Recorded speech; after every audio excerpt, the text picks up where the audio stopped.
Hi, I'm BJ Jenkins, and this weekend I've been a part of the Science of the Holy Spirit workshop. And I'm going to tell you, it's one of the best things I've ever done in my entire life. You know, I felt like before I came here, I was a gymnast that was running toward the vault, and I was gaining speed rapidly, but I knew when I jumped on the springboard that there was something missing. You know, before I could launch to another level, I felt like a spring was missing.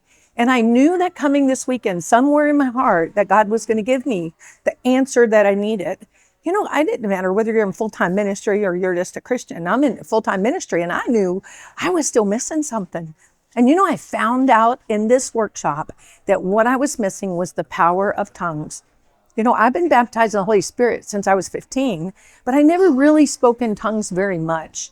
And just the last few years I have, but I didn't realize the power that they had, the power that I was missing. See, I thought praying in tongues was just praying the will of God for my life. I didn't realize that it was learning the plans of God and even rehearsing the plans of God.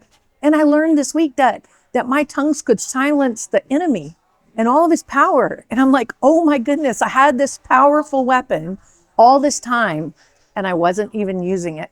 So if I don't learn anything else throughout the rest of this weekend, I think I learned that spring that was missing was the power of tongues in my life. And so when I have that, then I can speak through the Holy Spirit and he can speak to me.